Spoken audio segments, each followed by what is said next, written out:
On passe au sport maintenant, c'est important, le sport. C'est très important. Regardez-moi. Et aujourd'hui, Sacha, vous nous conseillez le documentaire Les femmes les plus hautes du monde, disponible sur la plateforme de l'Équipe. Oui, et ça va plaire à Jeanne Mast. Ça raconte l'histoire d'une première fois, la toute première fois où une expédition 100% féminine se monte pour réaliser l'ascension d'une montagne de plus de 8000 mètres. On est en 59 lorsque Claude Cogan, qui est une star française de l'alpinisme, embarque 11 autres femmes avec elle pour un défi de taille, s'attaquer au Cho Oyu, l'un des plus hauts sommets de l'Himalaya. Donc c'est 3 mois de voyage, 300 km de marche, 700 mètres de dénivelé. Mais le plus lourd, c'est surtout le regard des hommes. Alors malheureusement, en 2026, la misogynie, mesdames, ça fait toujours partie de vos vies et de nos vies.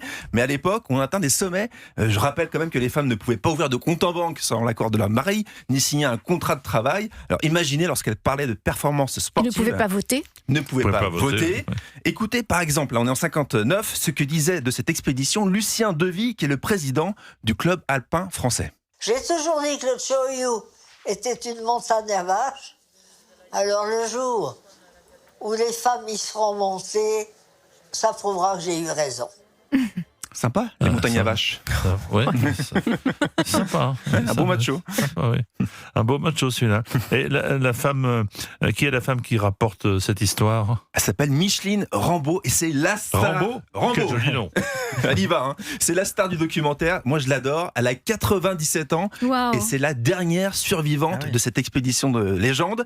En 1959, elle est cinéaste en réalité. Elle est chargée de filmer l'ascension et toutes ces bandes qu'elle a précieusement conservées ont été numérisées, colorisées pour le besoin du documentaire. Alors ça donne des images évidemment absolument géniales, avec une expédition féminine jusqu'au bout des ongles. On voit ces femmes se maquiller, prendre soin d'elles, faire attention à leur look, se coiffer entre elles au fur et à mesure qu'elles montent la montagne. Et c'était le but de Claude Cogan, montrer qu'on peut être aventurière et rester femme malgré tout. C'était l'idée. Et comment va se terminer l'expédition? Malheureusement, dans la tragédie, Jean-Pierre, à un peu plus de 7500 mètres, elles sont presque au but, au plus de 8000 mètres, mais Claude Cogan s'embarque avec l'une de ses consoeurs et un Sherpa.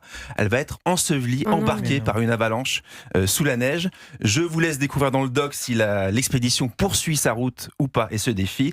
Mais le mot de la fin, j'ai envie de le donner à ma star, à la légende, Micheline Rambaud.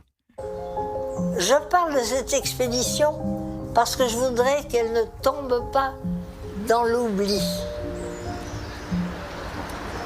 Ça a été plus de 3 mois de ma vie extrêmement riche et extrêmement heureuse.